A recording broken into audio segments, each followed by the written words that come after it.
यहाँ एक दिल छू लेने वाली जादुई सी भावनात्मक कहानी है। एक छोटे बेसहारे बच्चे, एक बुजुर्ग महान संत और राधा की। छोटे बेसहारे बच्चे, महान संत और राधा की कहानी एक शांत सा गांव था जहां सरसों के फूल हवा में लहराते थे। उसी गांव के किनारे एक वटवृक्ष के नीचे बेसहारा छोटा बच्चा नील अकेला बैठा रहता था। उसके पास न घर था, न अपने कहने वाला कोई। लोग उसे दया से देखते, पर किसी ने उसे अपनाया नहीं।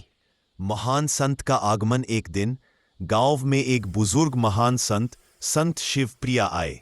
लंबे सफेद बाल, चमकती आंखें और चेहरे पर अपार शांति। उन्होंने जब नील को अकेले बैठे देखा तो वे उसके पास आए और बोले, बेटा क्यों उदास हो? नील की आंखों में आंसू भर आए।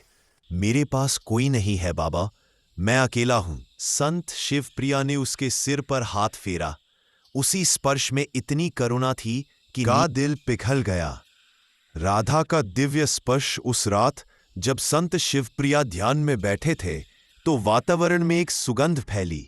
हवा में वेणु की मीठी ध्वनि गूंजी और सामने एक आभा से भरी दिव्य आकृति प्रकट हुई, राधा रानी।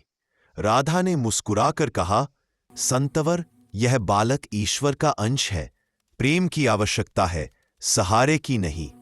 तुम इसे जीवन का मार्ग दिखाओ, मैं इसे हृदय का साहस दूंगी। संत शिवप्रिया ने नम्र होकर सिर झुका दिया। राधा नील के सामने आई। उनका चेहरा चंद्रमा जैसा शांत था। नील, तुम अकेले नहीं हो। जब भी तुम्हें लगे कि दुनिया से प्यार खो गया है, आंखें बंद करना, मैं यही मिलूंगी। नील ने पहली बार किसी के सामने मुस्कुराया। नए जीवन की शुरुआत। अगली सुबह से संत शिवप्रिया नील को अपने साथ रखने लगे। उसे लिखना पढ़ना सिखाया, भलाई का अर्थ समझाया, आत्मविश्वास देना शुरू किया।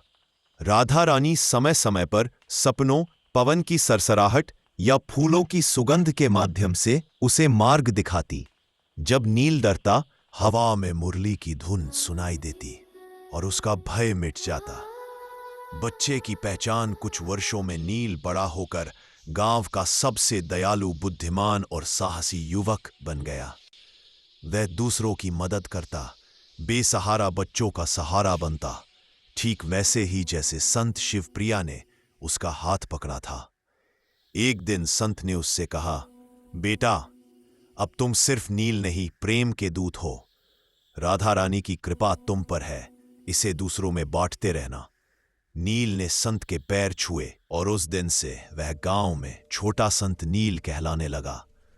अंत, जो अंत नहीं होता। राधा रानी की दिव्य छवि अभी भी उसके आसपास रहती। जब भी वह आंखें बंद कर ध्यान करता, राधा उससे कहती, जिसके हृदय में प्रेम है वह कभी बेसहारा नहीं होता। यही सत्य नील ने पूरी दुनिया तक पहुंचाने का संकल्प लिया।